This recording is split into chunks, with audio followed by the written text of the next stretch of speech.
Welcome back to That Dad Guy. It is February 6th, 2025, and today we are going through my father's stamp collection again.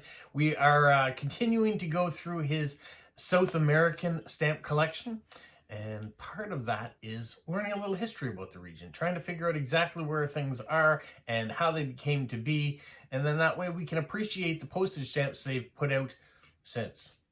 I hope you enjoy this format, and if you do, make sure you like, you subscribe, you leave positive comments, you share with other people, and you put the notification bell on so you don't miss out on anything. Well, in this particular episode, we're going to talk about Costa Rica. Now, Costa Rica is Spanish for rich coast. It has a population of 5 million people. The capital city is San Jose with a population of 2 million, and its primary language is Spanish. And we all know why it's Spanish, but if you don't, we'll figure that out right now.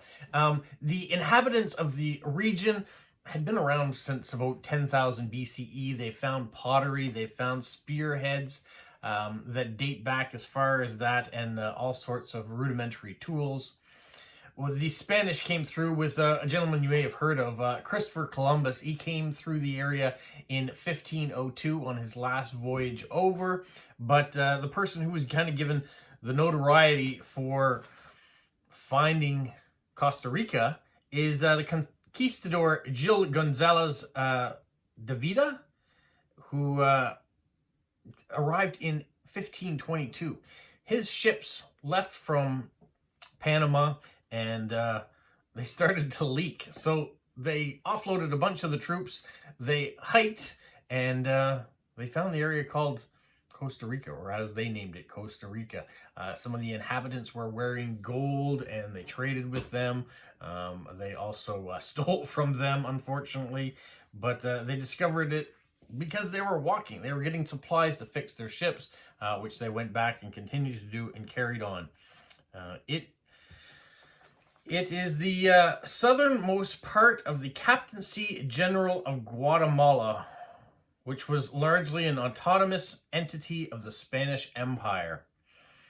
So it's kind of down there right at the end. It was almost the forgotten bit of land, because as the Spanish went back to it and the native people kind of moved on and things, the low-lying lands in 1719, the Spanish governors called Costa Rica as the poorest and most miserable Spanish colony in all of the Americas. Not a very nice thing to say about the region.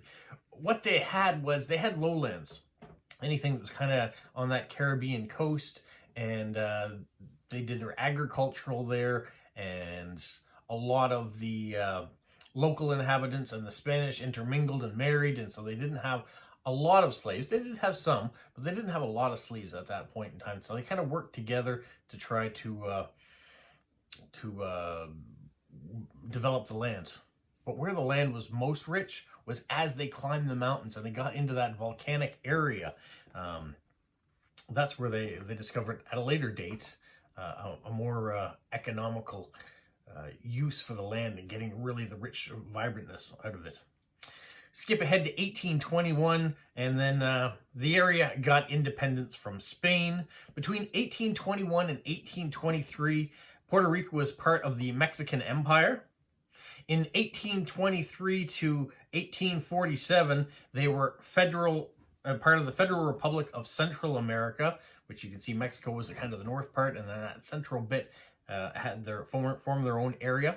In 1847, they got formal independence, and by 1850, they were recognized as an independent state from Spain.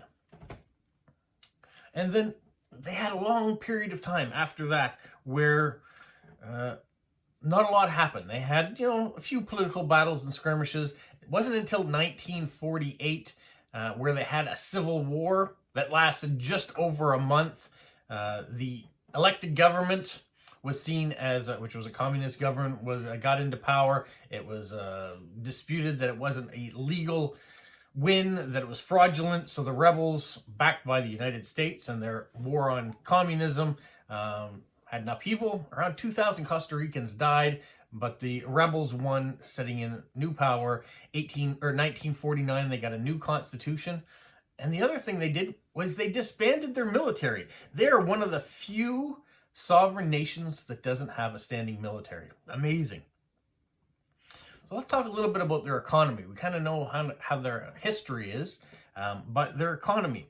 In 1808, coffee was first planted. So huge thing. As the lands got developed further up into the mountains, they found the soil was super rich, dark soil, and so they planted coffee beans. In the 1870s, Costa Rica contracted with a U.S. businessman called Miner Keith to build a railroad that would connect the capital city of San Jose to the port town of Limon. And it was completed in 1890, even though there were diseases and all sorts of things that kind of slowed the production of this railroad. It was completed. It was constructed mostly by Jamaicans they brought in, U.S. convicts, Italians, and Chinese immigrants. And some of those races and people are still there today in great numbers. Now, Keith was given tracts of land for his part in building this railroad, which he started banana plantations, mostly to export those bananas back to the United States. But there was an exploitation of workers, and that started the Great Banana Strike with the United Fruit Company. In 1938, there was a collective agreement reached for its workers. So those are kind of some fun facts about what Costa Rica had. They had bananas, they had coffee, they had tobacco, they had cacao, all major imports. But times change, and so did Costa Rica, and they had some really interesting facts that they came along. Did you know Costa Rica has more than 200 volcanoes? I guess that's why they have such rich land there as well. Beautiful scenery, you know, the Pacific coast, the Caribbean coastline as well. Also, Costa Rica runs on green energy. Since 2015, 98% of the electricity in Costa Rica is produced by renewable energy. That's an amazing fact, and amazing that they've been able to do that. Costa Rica also has one of the only blue zones in the world, so one of 5 blue zones in the world on the Nicoya Peninsula. So a blue zone is where there are more than the average number of people that live past 100 years old, and it's because of the lifestyle and the environment around that they have that. So there are 5 designated blue zones in all the world, and one of them is in Costa Rica. It is also home to 5% of the world's plants and animals. It has nature preserves that cover 25% of its country, making it one of the few places in the world that has reverse deforestation. They're planting more trees. They're giving back to nature. They're not clear cutting and building cities outwards and onwards. 25% of the country is protected land. And finally, one of their major things for tourism is ecotourism. If you want to go and zip line through the rainforest and be a part of nature, one of the places that you can do that is in Costa Rica. So some amazing facts about this little country nestled away. It has very few political problems, very few uprisings with crime and things like that. It doesn't have a military. It is a destination for many. Now, one of the things I want to show you is their stamps. That's what we do on this channel. So what I'm going to do is I'm going to turn the camera around. We're going to look at the stamps that my father had collected, and then we'll look at a few of the stamps that I've added since then as well. Once again, my father didn't collect a lot from Costa Rica. He had one single page that had Costa Rican stamps on it. So we don't have a lot of options to show you here. This one here is heavily inked. But then I did add some in. Pay no mind to the St. Pierre and Miquelon. These are Costa Rican stamps. I found that at the last stamp show I had, bought all the ones that they had in the collection, just tore the pages out and took them home. So you can see some of the things that early Costa Rica was famous for and proud of. Of course, agriculture, one of them. So this is a tiny stamp.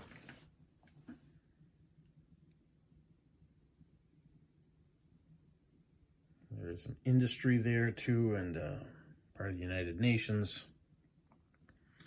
Aboriginal art, their long history they have. Beautiful, beautiful waterfalls and scenery.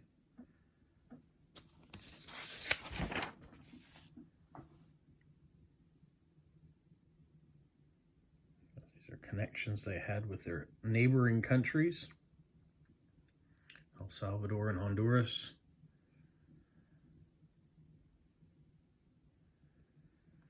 It's one of those places that you hear a little bit about from people that go and visit and say it is a must destination. If you're going to go visit any place in the world for its sheer beauty, Costa Rica is one of those places. Now, I've yet to visit, but it's certainly one of those places that my wife and I would love to go to at one point. I have a friend who went there just after university. Had some adventures, really enjoyed the beautiful scenery there.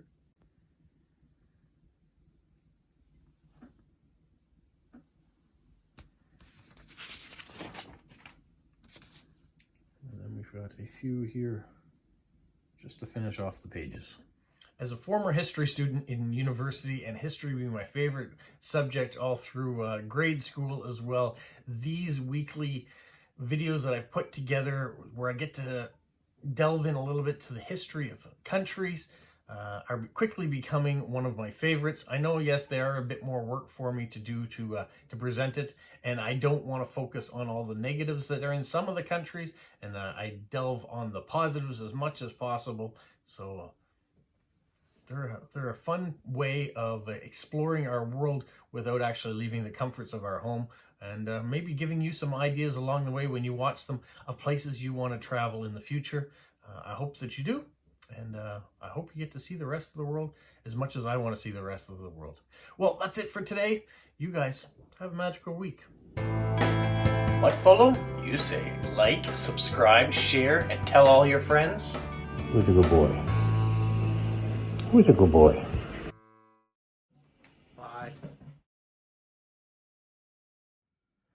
Don't forget about Stamp of the Month. If you haven't watched that video already, make sure you go watch that.